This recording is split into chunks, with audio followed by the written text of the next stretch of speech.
Hello students, இந்த வீடியோல நம்ம ஸ்ப்ரிங் மாஸ் சிஸ்டம் ரிலேட்டடா சில ப்ராப்ளம் சால்வ் பண்ணலாம். ஸோ ஃபர்ஸ்ட் கொஸ்டின் என்ன தந்திருக்காங்கன்னா, prove that the block M performs SHM vertically if it is slightly displaced.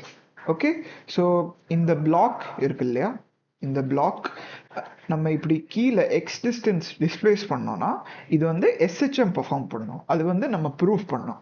அது ப்ரூஃப் பண்ணதுக்கப்புறம் find its time period, assume that there is no slipping anywhere. Okay, so முதல்ல நம்ம கொஸ்டினை நல்லா புரிஞ்சுக்கலாம். So நம்மளுக்கு ஒரு செட்டப் தந்திருக்காங்க. இந்த செட்டப்ல வந்து நம்ம கிட்ட ஒரு ரொட்டேட்டிங் புலி இருக்கு. ஓகே, ஸோ இது வந்து ஒரு ரொட்டேட்டிங் புலி. ஓகே, ரொட்டேட்டிங் புலி. இந்த புள்ளி கிட்ட வந்து மாஸ் எம் இருக்கு. இந்த புள்ளியோட ரேடியஸ் வந்து ஆர். ஸோ இந்த புள்ளியை நம்ம வந்து ஒரு யூனிஃபார்ம் டிஸ்க் மாதிரி ட்ரீட் பண்ணலாம். Okay, so uniform disc of radius R and mass M. Okay, so இந்த புலி வழியா நான் இங்கே ஒரு ஸ்ப்ரிங் கனெக்ட் பண்ணியிருக்கேன். ஓகே, இந்த ஸ்ப்ரிங்லேருந்து இந்த மாதிரி ஒரு ரோப் போகுது. அதுக்கப்புறம் இந்த ரோப்போட எண்டில் வந்து ஒரு மாஸ் எம் அட்டாச் ஆயிருக்கு. இந்த ஸ்ப்ரிங் கான்ஸ்டன்ட் வந்து கே அப்படின்னு நம்மளுக்கு தந்திருக்காங்க. ஓகே, ஸோ நம்ம என்ன பண்ணோம்னா இந்த பிளாக்கை நம்ம இப்படி டிஸ்பிளேஸ் பண்ண போகிறோம். ஓகே, ஸோ நம்ம இந்த பிளாக்கை எப்படி டிஸ்பிளேஸ் பண்ணோம்னா இந்த பிளாக் கீழே வந்துடும். இங்கே நான் ஃபைனல் ஸ்டேட் வரைஞ்சிருக்கேன். ஸோ இந்த பிளாக்கை நான் டிஸ்பிளேஸ் பண்ணேன்னா இந்த பிளாக் வந்து இப்படி கீழே வந்துடும். ஓகே, ஸோ இந்த பிளாக் எக்ஸ் டிஸ்டன்ஸ் கீழே போகுதுன்னா ஸ்ப்ரிங்கில் எக்ஸ்டென்ஷன் எவ்வளோ ப்ரொடியூஸ் ஆகும்? ஸ்ப்ரிங்லேயும் எக்ஸ்டென்ஷன் எக்ஸ் தான் ப்ரொடியூஸ் ஆகும். Okay, so block X distance கீழே போகுது அப்படின்னா ஸ்ப்ரிங்கில் எக்ஸ்டென்ஷன் எவ்வளோ? எக்ஸுக்கு ஈக்குவலாக தான் ப்ரொடியூஸ் ஆகும். ஓகே, ஸோ அதுக்கப்புறம் ஒரு ரொம்ப இம்பார்ட்டண்ட்டான கண்டிஷன் தந்திருக்காங்க, no slipping anywhere. Okay, so இந்த புலி இருக்கு இல்லையா, இந்த புலி மேலே இந்த மாதிரி ஒரு ரோப் பாஸ் ஆகுது. ஸோ இந்த ரோப்போட ஒரு பாயிண்ட் எடுத்தோம், அதுக்கப்புறம் இந்த புலி மேலே ஒரு பாயிண்ட் எடுத்தோம்னா எந்த ஸ்லிப்பிங்கும் இருக்காது. ஸோ ரெண்டுத்தோட ஆக்சிலரேஷனும் சேமாக இருக்கணும். ஓகே, ஸோ இதுதான் நோ ஸ்லிப்பிங்கான கண்டிஷன். இது நீங்கள் ரொட்டேஷன் மெக்கானிக்ஸில் படிச்சிருப்பீங்க. ஸோ நோ ஸ்லிப்பிங்கான கண்டிஷன் நம்ம அப்ளை பண்ணணும். ஸோ வாங்க இந்த ப்ராப்ளம் நம்ம சால்வ் பண்ண ஆரம்பிக்கலாம். ஸோ முதல்ல நான் என்னோட பிளாக்கை எக்ஸ் டிஸ்டன்ஸ் கீழே டிஸ்பிளேஸ் பண்ணுறேன். ஓகே, ஸோ எக்ஸ் டிஸ்டன்ஸ் இப்படி நான் கீழே டிஸ்பிளேஸ் பண்ணுறேன். அதுக்கப்புறம் இந்த பிளாக்கை நான் எக்ஸ் டிஸ்டன்ஸ் கீழே டிஸ்பிளேஸ் பண்ணேன்னா ஸ்ப்ரிங்கில் எக்ஸ்டென்ஷன் எவ்வளோ ப்ரொடியூஸ் ஆகும்? ஸ்ப்ரிங்கில் எக்ஸ்டென்ஷன் வந்து எக்ஸுக்கு ஈக்குவலாக ப்ரொடியூஸ் ஆகும். ஸோ ஸ்ப்ரிங்கில் ஒரு எக்ஸ்டென்ஷன் இருக்கும், எக்ஸுக்கு ஈக்குவலாக இருக்கும். ஓகே, எக்ஸுக்கு ஈக்குவலாக இருக்கும் எக்ஸ்டென்ஷன் இன் ஸ்ப்ரிங். ஓகே, இனிஷியலி ஸ்ப்ரிங் வந்து நேச்சுரல் லென்த்ல இருக்கு. ஓகே, ஸோ இனிஷியலி ஸ்ப்ரிங் வந்து நேச்சுரல் லென்த்ல இருக்கு. அதுக்கப்புறம் நம்ம இது டிஸ்பிளேஸ் பண்ணோம்னா ஓகே, ஸோ பிளாக் வந்து எக்ஸ் டிஸ்டன்ஸ் கீழே வந்துருச்சு. அதுக்கப்புறம் ஸ்ப்ரிங்கில் எக்ஸ்டென்ஷன் எவ்வளோ இருக்கு அப்படி பார்த்தோம்னா ஸ்ப்ரிங்கில் எக்ஸ்டென்ஷன் வந்து எக்ஸுக்கு ஈக்குவலாக இருக்கும். ஸோ ஸ்ப்ரிங்கில் எக்ஸ்டென்ஷன் எக்ஸ். ஓகே, ஸோ அடுத்தது நம்ம பார்த்தோம்னா இந்த ரோப்போட ரெண்டு சைட்லையும் டென்ஷனோட வேல்யூ சேமாக இருக்காது. ஓகே, ஸோ இது நம்ம ரொட்டேட்டிங் புலி கொஷின்ஸில் பார்த்துருக்கோம் ஏற்கனவே. ஓகே, ஸோ ரொட்டேட்டிங் புலி இருக்கிறதுனால டென்ஷன் வந்து ரெண்டு சைடும் சேமாக இருக்காது. Okay, so T1 unequal to T2. Okay, இது ரொட்டேட்டிங் புலி கொஷனில் நம்ம பார்த்துருப்போம். ஓகே, ஸோ நம்ம டென்ஷன்ஸ் மார்க் பண்ணிடலாம். ஸோ இந்த பிளாக்கை வந்து டென்ஷன் T1 மேலே இருக்குது அப்படின்னு அசியூம் பண்ணிக்கலாம். ஸோ இங்கேயும் டென்ஷன் எவ்வளோ இருக்கும்? T1க்கு ஈக்குவலாக தான் இருக்கும். ஓகே, இந்த சைட் ஸ்ப்ரிங்கை நம்ம எக்ஸ் லென்த்தால எக்ஸ்டெண்ட் பண்ணுறோம். ஓகே, ஸோ ஸ்ப்ரிங்கை நம்ம எக்ஸ் லென்த்தால எக்ஸ்டெண்ட் பண்ணுறோம். ஸோ ஸ்ப்ரிங் வந்து இந்த டிஸ்கை கேஎக்ஸ் ஃபோர்ஸால் இப்படி கீழே இழுக்க ட்ரை பண்ணோம். ஸோ இங்கே வந்து ஒரு ஃபோர்ஸ் இருக்கும் kx. Okay, so T2 equal to kx. Okay, இந்த எண்ட்லையும் சேம் ஃபோர்ஸ் தான் T2 equal to kx. Okay, இப்போ நம்ம என்ன கண்டுபிடிக்கணும்? இந்த எஸ்ஹெச்எம்மோட டைம் பீரியட் கண்டுபிடிக்கணும். ஓகே, ஸோ முதல்ல இது வந்து எஸ்ஹெச்எம், இந்த மோஷன் வந்து எஸ்ஹெச்எம்மாக இருக்கும், அது நம்ம ப்ரூஃப் பண்ணணும். அதுக்கப்புறம் இது வந்து எஸ்ஹெச்எம்மாக ப்ரூஃப் பண்ணதுக்கப்புறம் இதோட டைம் பீரியட் கண்டுபிடிக்கணும். ஸோ நம்ம முன்னாடி நிறைய ப்ராப்ளமில் பார்த்துருக்கோம். ஒரு கான்ஸ்டன்ட் எக்ஸ்டர்னல் ஃபோர்ஸ் ஆக்ட் ஆகுதுன்னா அது வந்து எஸ்ஹெச்எம் எந்த வழியிலையும் அஃபெக்ட் பண்ணாது. ஓகே, அது ஒரு கான்ஸ்டன்ட் எக்ஸ்டர்னல் ஃபோர்ஸ் ஆக்ட் ஆகுதுன்னா அது வந்து வெறும் மீன் பொசிஷனோட பொசிஷன் மட்டும் மாத்திரும். ஓகே, அது வந்து டைம் பீரியட் எந்த வழியிலையும் அஃபெக்ட் பண்ணாது. ஸோ இந்த சுச்சுவேஷன்ல நம்ம கிட்ட வந்து ஒரு கான்ஸ்டன்ட் எக்ஸ்டர்னல் ஃபோர்ஸ் இருக்கு, அது வந்து கிராவிடேஷனல் ஃபோர்ஸ். ஸோ எந்த இன்ஸ்டன்ட்ல நம்ம பார்த்தோம் அப்படின்னா இங்க வந்து ஒரு கான்ஸ்டன்ட் கிராவிடேஷனல் ஃபோர்ஸ் எம்ஜி இந்த பிளாக் மேல எப்பவுமே ஆக்ட் ஆகும். ஸோ அது வந்து நம்ம இக்னோர் பண்ணிக்கலாம், ஏன்னா இந்த எம்ஜி வந்து வெறும் மீன் பொசிஷன் மாற்றும். ஓகே, டைம் பீரியடை அஃபெக்ட் பண்ணாது. ஸோ நம்ம கிராவிடேஷனல் ஃபோர்ஸை இக்னோர் பண்ணலாம். ஓகே, ஸோ நம்ம வந்து முதல்ல பிளாக்கான ஃப்ரீ பாடி டயக்ராம் வரைஞ்சிடலாம். ஸோ என்னோட பிளாக் வந்து இங்க இருக்கு. ஸோ இந்த பிளாக் மேல ஒரு ஃபோர்ஸ் இப்படி T1 ஆக்ட் ஆகுது. ஓகே, ஸோ பிளாக் மேல ஒரு ஃபோர்ஸ் T1 இப்படி ஆக்ட் ஆகுதுன்னா இந்த பிளாக்கோட அக்சிலரேஷனும் இந்த அப்வர்ட்ஸ் டைரக்ஷன்ல தான் இருக்கும். ஸோ அதுவும் நம்ம மார்க் பண்ணிடலாம். ஸோ பிளாக்கோட ஆக்சலரேஷனும் இந்த டைரக்ஷன்ல தான் இருக்கும். அந்த ஆக்சலரேஷன் நம்ம ஏ அப்படின்னு மார்க் பண்ணிடலாம். ஓகே, ஸோ இங்கேயும் same acceleration A. Okay, so நான் என்னென்னு எழுதலாம், நான் வந்து T1 equal to M into A இப்படி நம்ம எழுதிக்கலாமா? ஸோ இங்க நம்ம பார்த்தோம்னா நம்ம இந்த பிளாக்கை கீழே டிஸ்பிளேஸ் பண்றோம். ஸோ பிளாக்கை நம்ம கீழே டிஸ்பிளேஸ் பண்றோம்னா இந்த பிளாக் மேல ஒரு ரிஸ்டோரிங் ஃபோர்ஸ் T1 இப்படி அப்வர்ட்ஸ் டைரக்ஷன்ல ஆக்ட் ஆகுது. ஸோ டிஸ்பிளேஸ்மெண்ட் கீழே, ரிஸ்டோரிங் ஃபோர்ஸ் மேலே. இங்க டென்ஷன் ஃபோர்ஸ் தான் ரிஸ்டோரிங் ஃபோர்ஸா ஆக்ட் பண்ணுது. So once again restoring force மேலே, டிஸ்பிளேஸ்மெண்ட் கீழே. ஸோ ரெண்டுமே ஆப்போசிட் டைரக்ஷன். ஸோ எஸ்ஹெச்எம்கான ஃபர்ஸ்ட் கண்டிஷன் வந்து சாட்டிஸ்ஃபை ஆச்சு. ஓகே, ஸோ அடுத்தது நம்ம பார்த்தோம்னா இந்த டிஸ்கோட ஃப்ரீ பாடி டயக்ராம் நம்ம வரைய ட்ரை பண்ணுவோம். ஸோ நம்மளோட டிஸ்க் வந்து இங்க இருக்கு. ஸோ இந்த டிஸ்க் வந்து இங்க ஹிஞ்ச்டா இருக்கு. ஓகே, இங்க ஹிஞ்ச்டா இருக்கு. அதுக்கப்புறம் இந்த டிஸ்க் மேல ரெண்டு ஃபோர்ஸஸ் ஆக்ட் ஆகுது. ஓகே, ஸோ ஃபர்ஸ்ட் ஃபோர்ஸ் வந்து T2, அடுத்த ஃபோர்ஸ் வந்து இப்படி T1. Okay, T1. இப்போ நம்ம ஒரு விஷயத்தை நோட் பண்ணலாம். ஓகே, இந்த பிளாக் வந்து இப்படி மேலே போக ட்ரை பண்ணோம். ஓகே, ஸோ இந்த பிளாக்கோட ஆக்சிலரேஷன் வந்து ஏக்கு ஈக்குவலாக இருக்கும். ஸோ இந்த ஸ்ட்ரிங்கோட ஆக்சிலரேஷனும் at each and every point இந்த ஸ்ட்ரிங்கோட ஆக்சிலரேஷனும் ஏக்கு ஈக்குவலாக இருக்கும். ஓகே, ஸோ நான் வந்து என்னோட ஸ்ட்ரிங்கை இப்படி வரைஞ்சுக்கிறேன். ஸோ என்னோட ஸ்ட்ரிங் வந்து இந்த மாதிரி பாஸ் ஆகுது. ஓகே, இந்த மாதிரி பாஸ் ஆகுது. ஓகே, ஸோ என்னோட ஸ்ட்ரிங் வந்து இப்படி பாஸ் ஆகுது. ஓகே, ஸோ ஸ்ட்ரிங்ல இருக்கிற எல்லா பாயிண்ட்டும் ஆக்சிலரேஷன் ஏயோட தான் மூவ் ஆகும். ஓகே, ஆக்சிலரேஷன் ஏயோட தான் மூவ் ஆகும். ஓகே, ஸோ இந்த பாயிண்ட்டும் ஆக்சிலரேஷன் ஏயோட மூவ் ஆகும், இந்த பாயிண்ட்டும் ஆக்சிலரேஷன் ஏயோட மூவ் ஆகும், இந்த பாயிண்ட்டும் ஆக்சிலரேஷன் ஏயோட தான் மூவ் ஆகும். ஓகே, ஸோ நம்ம இந்த டிஸ்கில் ஒரு பாயிண்ட் எடுத்துக்கலாம். ஓகே, ஸோ நம்ம ஏற்கனவே பார்த்துருக்கோம், இங்கே வந்து நோ ஸ்லிப்பிங். ஓகே, இந்த கண்டிஷன் தந்திருக்காங்க. ஸோ இந்த நோ ஸ்லிப்பிங் கண்டிஷன் சாட்டிஸ்ஃபை ஆனோன்னா ஓகே இந்த பாயிண்ட்டும் இந்த பாயிண்டோட ஆக்சிலரேஷனும் சேமாக இருக்கணும். ஓகே, இந்த ரெண்டு பாயிண்டோட ஆக்சிலரேஷன் சேமாக இருக்கணும். ஸோ இந்த பாயிண்டோட ஆக்சிலரேஷன் ஏன்னா இந்த பாயிண்டோட ஆக்சிலரேஷனும் ஏக்கு ஈக்குவலாக இருக்கணும், ஏன்னா நோ ஸ்லிப்பிங் அப்படின்னு நம்மளுக்கு தந்திருக்காங்க. ஸோ இந்த பாயிண்டோட ஆக்சிலரேஷனும் ஏ. ஓகே, ஸோ சப்போஸ் இந்த டிஸ்கை வந்து ஒரு ஆங்குலர் ஆக்சிலரேஷன் ஆல்ஃபாவோட ரொட்டேட் பண்ணுது. ஓகே, ஆங்குலர் ஆக்சிலரேஷன் ஆல்ஃபாவோட ரொட்டேட் பண்ணுது. அதுக்கப்புறம் இந்த டிஸ்கோட ரேடியஸ் வந்து ஆர் அப்படின்னு நம்மளுக்கு தெரியும். ஸோ இந்த ஏயோட வேல்யூ வந்து ஆர் இன்டூ ஆல்ஃபாக்கு ஈக்குவலாக இருக்கும். ஓகே, ஸோ அதுவும் நான் இங்கே எழுதிடுறேன். So A equal to R into alpha. Okay, இது வந்து ஒரு இக்குவேஷன். ஸோ அடுத்தது வந்து நம்ம வந்து டார்க்கான இக்குவேஷன் எழுத ட்ரை பண்ணலாம். ஓகே, ஸோ T2 இப்படி ஆக்ட் ஆகுது, T1 இப்படி ஆக்ட் ஆகுது, டிஸ்க் வந்து அபவுட் சென்டர் ஆஃப் மாஸ் இப்படி ரொட்டேட் ஆகுது. ஸோ டார்க்கான இக்குவேஷன் நம்ம எழுதிடலாம். ஸோ டார்க்கான இக்குவேஷன் நம்ம எழுதணும்னா torque about centre of mass equal to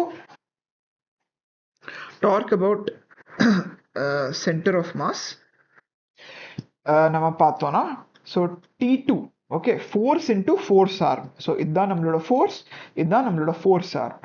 so அதே மாதிரி இதுதான் நம்மளோட ஃபோர்ஸ், இதுதான் நம்மளோட ஃபோர்ஸ் ஆர்ம். ஓகே, ஸோ இந்த T2 வந்து இந்த டிஸ்கை என்ன டைரக்ஷனில் ரொட்டேட் பண்ண ட்ரை பண்ணுது? ஆன்டி கிளாக் வைஸ் டைரக்ஷனில் ரொட்டேட் பண்ண ட்ரை பண்ணுது. T1 வந்து இந்த டிஸ்கை கிளாக் வைஸ் டைரக்ஷனில் ரொட்டேட் பண்ண ட்ரை பண்ணுது. ஓகே, ஸோ ரெண்டு டென்ஷனும் ஆப்போசிட் டைரக்ஷனில் ரொட்டேட் பண்ண ட்ரை பண்ணுது. ஸோ டார்க் வந்து மைனஸ் ஆகும். So T2 into R minus T1 into R. Okay, so this is equal to moment of inertia about center of mass into alpha. Okay, so இது எனக்கு இன்னொரு equation கிடைச்சிருக்கு. So I think எல்லா equationும் நம்மளுக்கு கிடைச்சிருச்சு. So நம்ம simplify பண்ண ஆரம்பிக்கலாம். Okay, so என்கிட்ட என்ன equation எல்லாம் இருக்கு?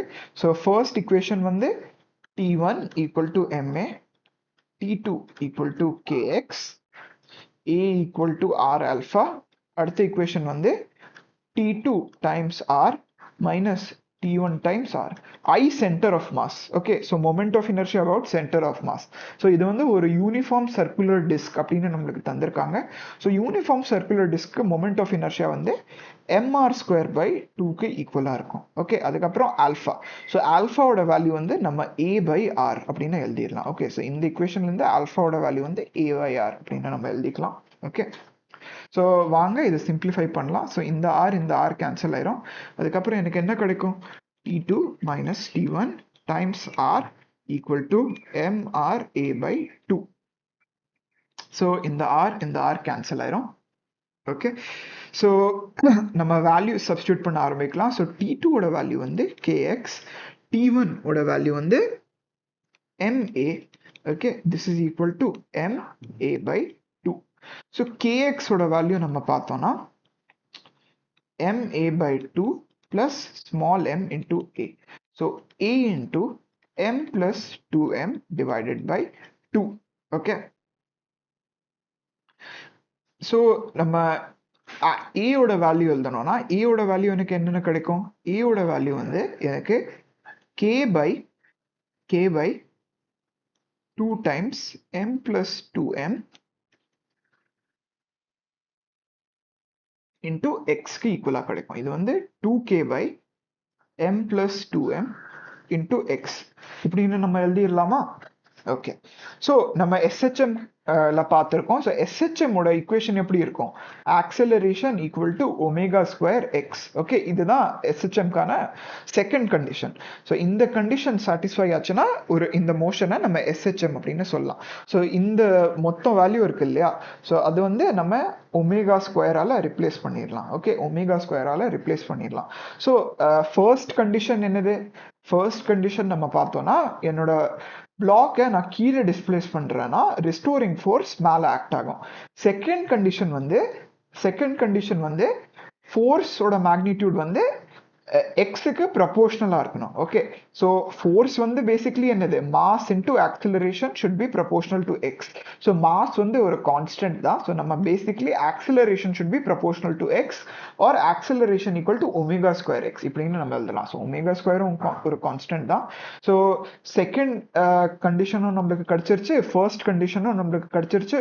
ஸோ இந்த மோஷன் வந்து நம்ம SHM அப்படின்னு நம்ம சொல்லிடலாம். ஓகே, ஸோ அடுத்தது நம்ம என்ன கண்டுபிடிக்கணும்? இந்த மோஷனுக்கான டைம் பீரியட் நம்ம கண்டுபிடிக்கணும். ஸோ டைம் பீரியட்கான ஃபார்முலா நம்மளுக்கு தெரியும்.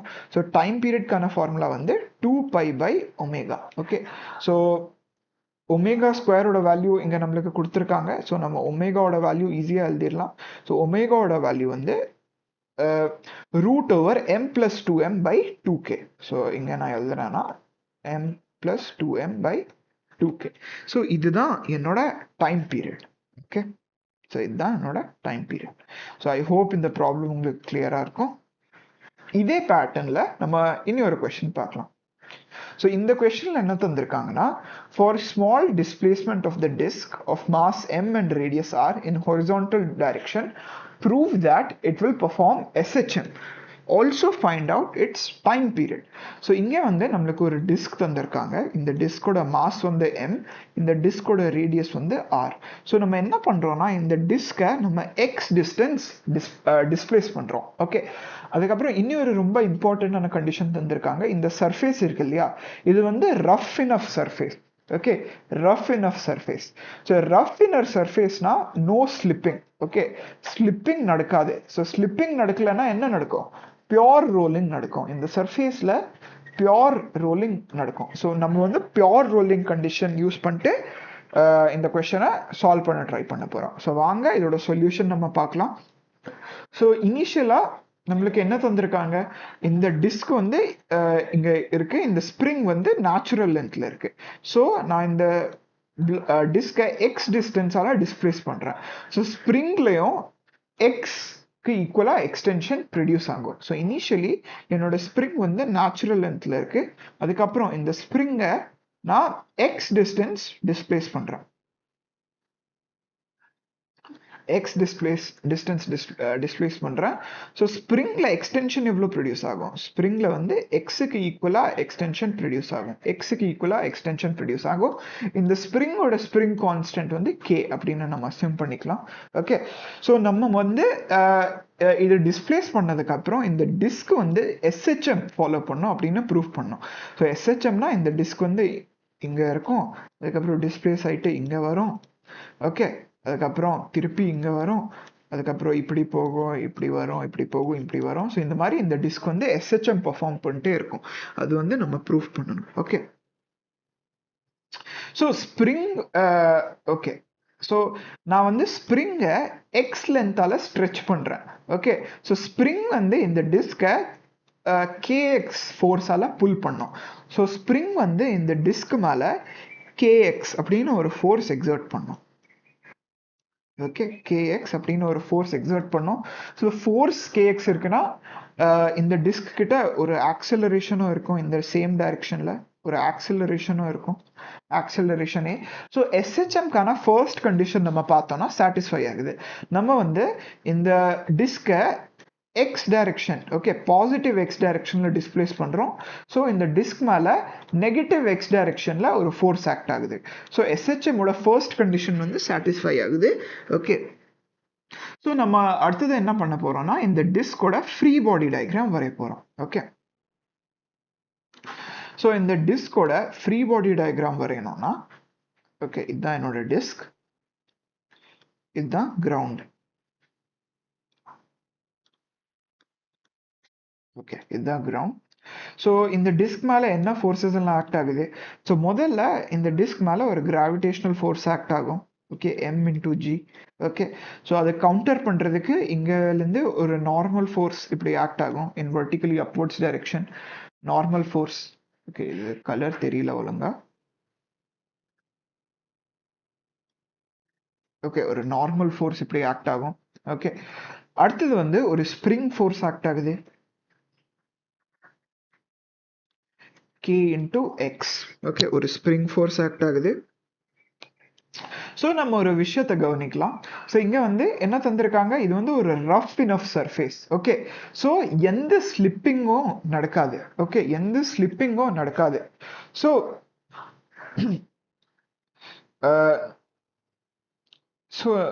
எந்த ஸ்லிப்பிங்கும் நடக்காது. ஓகே, ஸோ ஆனால் கிரவுண்டில் ஓகே ஓகே ஸோ நம்ம ஒரு சின்ன அனாலிசிஸ் பண்ணலாம். ஓகே, ஸோ நான் இங்கே வந்து 2 பாயிண்ட் இப்படி எடுத்துக்கிறேன். ஸோ ஓகே, ஸோ இந்த கிரவுண்டில் இந்த பாயிண்ட் இருக்கு இல்லையா? ஸோ இது வந்து எப்போவுமே ரெஸ்ட்டில் தான் இருக்கும். ஸோ இந்த பாயிண்டோட ஸ்பீட் 0 இருக்கும். So no slipping. Okay, slipping நடக்கக்கூடாதுன்னா இந்த பாயிண்டோட ஸ்பீடும் என்னதான் இருக்கணும்? 0க்கு ஈக்குவலாக இருக்கணும். இந்த பாயிண்டோட ஸ்பீடும் 0க்கு ஈக்குவலாக இருக்கணும். ஆனால் நம்ம பார்த்தோம்னா இங்கே வந்து இதுகிட்ட ஒரு ஃபோர்ஸ் இருக்கு கேஎக்ஸ். ஓகே, ஸோ இந்த பாயிண்ட் ரெஸ்ட்ல இருக்கணும்னா இது கவுண்டர் பண்றதுக்கு இங்க வந்து ஒரு ஸ்டாட்டிக் ஃப்ரிக்ஷன் ஃபோர்ஸ் ஆக்ட் ஆகும். ஓகே, ஸோ நம்மளுக்கு தந்திருக்காங்க இது வந்து ஒரு ரஃப் இனஃப் சர்ஃபேஸ். ஸோ இங்க வந்து ஒரு ஸ்டாட்டிக் ஃப்ரிக்ஷன் ஆக்ட் ஆகும். ஸோ அது நான் இங்க மார்க் பண்ணிக்கிறேன். இந்த பாயிண்ட்ல ஒரு ஸ்டாட்டிக் ஃப்ரிக்ஷனல் ஃபோர்ஸ் ஆக்ட் ஆகும். ஸோ எஃப்எஸ் அப்படின்னு நம்ம மார்க் பண்ணிக்கிறோம்.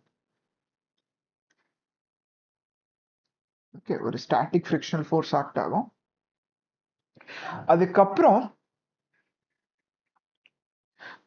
நம்ம பார்த்தோம்னா okay about center of mass. Okay, about center of mass. இதுதான் இந்த பாடியோட சென்டர் ஆஃப் மாஸ் அப்படின்னு அசியூம் பண்ணிக்கலாம். Okay, so about centre of mass நம்ம பார்த்தோம்னா எம்ஜியும் இந்த சென்டர் ஆஃப் மாஸ் வழியாக பாஸ் ஆகுது. ஸோ இது எந்த டார்க்கும் ப்ரொடியூஸ் பண்ணாது. இந்த கேஎக்ஸும் இந்த சென்டர் ஆஃப் மாஸ் வழியாக பாஸ் ஆகுது. ஸோ எந்த டார்க்கும் ப்ரொடியூஸ் பண்ணாது. இந்த நார்மல் ஃபோர்ஸும் சென்டர் ஆஃப் மாஸ் வழியாக பாஸ் ஆகுது. ஸோ எந்த டார்க்கும் ப்ரொடியூஸ் பண்ணாது. ஆனால் இந்த ஸ்டாட்டிக் ஃப்ரிக்ஷன் ஃபோர்ஸ் வந்து ஒரு டார்க்கை ப்ரொடியூஸ் பண்ணும். ஸோ இந்த ஸ்டாட்டிக் ஃப்ரிக்ஷன் ஃபோர்ஸ் வந்து இந்த டிஸ்கை இந்த மாதிரி ஆன்டி கிளாக் வைஸ் டைரக்ஷன்ல ரொட்டேட் பண்ண ட்ரை பண்ணும். ஸோ இதுகிட்ட வந்து ஒரு ஆங்குலர் ஆக்சலரேஷன் ஆல்ஃபா இருக்கும். ஓகே, ஸோ இதுகிட்ட வந்து ஒரு ஆங்குலர் ஆக்சலரேஷன் ஆல்ஃபா இருக்கும். Angular acceleration alpha. Okay, so நம்ம பார்த்தோம்னா முதல்ல இந்த பாடி மேல நெட் ஃபோர்ஸஸ் நம்ம மார்க் பண்ணிக்கலாம். ஓகே, ஸோ நம்ம பார்த்தோம்னா வெர்டிக்கல் டைரக்ஷன்ல இந்த நார்மல் ஃபோர்ஸும் எம்ஜி ஃபோர்ஸும் கேன்சல் ஆயிரும். ஹொரிசான்டல் டைரக்ஷன்ல கேஎக்ஸ் ஒரு ஃபோர்ஸ் இருக்கு, ஸ்டாட்டிக் ஃப்ரிக்ஷன் ஒரு ஃபோர்ஸ் இருக்கு. ஸோ நம்மளுக்கு தெரியும் இந்த பிளாக் இந்த டிஸ்க் வந்து இந்த சைடு தான் மூவ் ஆகும். ஸோ கேஎக்ஸ் தான் டாமினண்டான ஃபோர்ஸ். ஓகே, ஸோ நம்ம என்ன சொல்லலாம், கேஎக்ஸ் மைனஸ் ஸ்டாட்டிக் ஃப்ரிக்ஷன் இதுதான் நம்மளோட net restoring force. This is equal to mass into acceleration center of mass of block. Okay, acceleration center of mass of block. Okay, so center of mass கிட்டே ஒரு acceleration இருக்கும். so அது வந்து நம்ம ACOM அதை வச்சு நம்ம represent பண்ணிக்கலாம், acceleration center of mass. Okay, so இது என்னோட first equation. ஸோ என்னோட செகண்ட் இக்குவேஷன் வந்து டார்க்கான இக்குவேஷன். ஸோ இந்த ஃபோர்ஸ் டார்க் ப்ரொடியூஸ் பண்ணாது, இந்த ஃபோர்ஸ் டார்க் ப்ரொடியூஸ் பண்ணாது, இந்த ஃபோர்ஸ் டார்க் ப்ரொடியூஸ் பண்ணாது, இந்த ஃபோர்ஸ் மட்டும்தான் டார்க் ப்ரொடியூஸ் பண்ணும். So torque about centre of mass, about center of mass is equal to force into force r, which is equal to moment of inertia about center of mass times angular acceleration alpha. Okay, so இது வந்து fs into r, moment of inertia about center of mass என்னது mr square by 2 times alpha. so இந்த r cancel ஆயிரும். Okay, r cancel ஆயிரும்.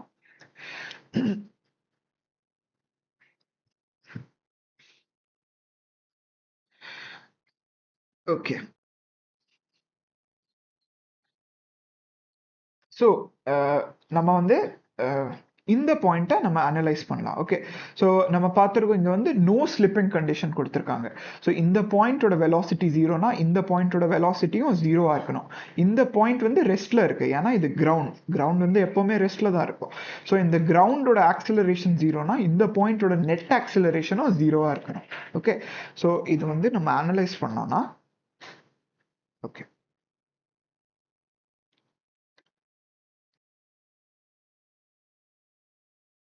Okay, so நம்ம பார்த்தோம்னா இது வந்து ஒரு ஆங்குலர் ஆக்சிலரேஷன் ஆல்ஃபாவோட எப்படி ரொட்டேட் ஆகுது. ஓகே, அதுக்கிட்ட அதுவும் அது இல்லாமல் இதோட சென்டர் ஆஃப் மாஸ் கிட்ட ஒரு ஆக்சிலரேஷன் இருக்கு ACOM. ஸோ இந்த பாயிண்ட்டை நம்ம பார்த்தோம்னா இதுகிட்ட வந்து ரெண்டு ஆக்சிலரேஷன் இருக்கும். ஒன்று வந்து சென்டர் ஆஃப் மாஸ் கிட்ட இருக்கிற ஆக்சிலரேஷன் வந்து இந்த டிஸ்க் மேலே இருக்கிற எல்லா பாயிண்ட் கிட்டையும் இருக்கும், ACOM. ஓகே, ஸோ இந்த டிஸ்க்ல நம்ம என்ன பாயிண்ட் எடுத்தாலும் அதுகிட்ட வந்து ACOM இந்த ஆக்சிலரேஷன் இருக்கும். ஓகே, ஸோ இந்த பாயிண்ட் நம்ம பார்த்தோம்னா இதுகிட்ட வந்து first acceleration centre of mass கிட்ட ஆக்சிலரேஷன் இருக்கு. ஸோ சேம் ஆக்சிலரேஷன் இதுகிட்ட இருக்கும். அடுத்த ஆக்சிலரேஷன் பார்த்தோம்னா இந்த ரொட்டேஷன்னால ஓகே ஆல்ஃபா ஆங்குலர் ஆக்சிலரேஷனோட இது ரொட்டேட் ஆகுது. ஸோ இந்த பாயிண்ட் கிட்ட ஆர் ஆல்ஃபா அப்படின்னு ஒரு ஆக்சிலரேஷன் இருக்கும். ஸோ இங்கே வந்து ஆர் ஆல்ஃபா அப்படின்னு ஒரு ஆக்சிலரேஷன் இருக்கும், ஆர் ஆல்ஃபா. ஸோ நம்ம பார்த்தோம் இந்த பாயிண்டோட நெட் ஆக்சிலரேஷன் வந்து ஜீரோவாக இருக்கணும். ஸோ நம்ம என்ன சொல்லலாம், இந்த ரெண்டு வேல்யூவும் கேன்சல் ஆகணும். ஸோ நம்ம என்ன சொல்லலாம், ACOM equal to R into alpha. Okay, so ACOM equal to R into alpha or alpha equal to acceleration of center of mass divided by R. So இங்க வந்து இந்த alpha ஓட வேல்யூ நம்ம substitute பண்ணிக்கலாம். So FS into, okay, so r cancel ஆயிடுச்சு ஏற்கனவே. Okay, so நம்ம என்ன சொல்லலாம், static friction equal to mr by 2 times alpha. ஆல்ஃபாவோட வேல்யூ வந்து acceleration centre of mass divided by r. So r cancel ஆயிரும். ஓகே, ஸோ நம்மளுக்கு எல்லா இக்குவேஷனும் ஆல்மோஸ்ட் கிடைச்சிருச்சு. ஓகே, ஸோ நம்ம ஃபைனலாக எழுதிக்கலாம். ஓகே, ஸோ ஃபர்ஸ்ட் இக்குவேஷன் என்னது, kx minus static friction equal to mass into acceleration center of mass. Second equation வந்து fs equal to m times acceleration of center of mass. Okay, so இதுவும் capital M தான்.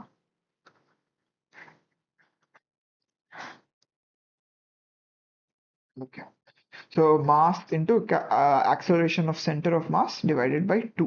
So இந்த ரெண்டு equation நம்ம add பண்ணோம்னா இந்த fs cancel ஆயிரும். So நம்மளுக்கு என்ன கிடைக்கும், kx equal to 3m by 2 times acceleration center of mass, or acceleration of center of mass equal to 2k by 3m times x. Okay, so இந்த 2k by 3m நம்ம omega square அப்படின்னு எழுதிடலாம், equal to omega square into x. Okay, so இதுதான் எஸ்ஹெச்எம்மோட second condition. So acceleration வந்து எக்ஸுக்கு ப்ரப்போர்ஷனலாக இருக்கு. ஓகே, ஸோ நம்ம டைம் பீரியட் எப்படி எழுதலாம், time period equal to 2π by omega. So 2π divided by omega. ஒமேகாவோட வேல்யூ எவ்வளோவா இருக்கும், 3m by 2kக்கு ஈக்குவலாக இருக்கும். ஓகே, ஸோ நம்ம இந்த எஸ்ஹெச்எம்மோட டைம் பீரியடும் கண்டுபிடிச்சிட்டோம். ஸோ ஐ ஹோப் இந்த கான்செப்ட் உங்களுக்கு கிளியராக இருக்கும். தேங்க்யூ.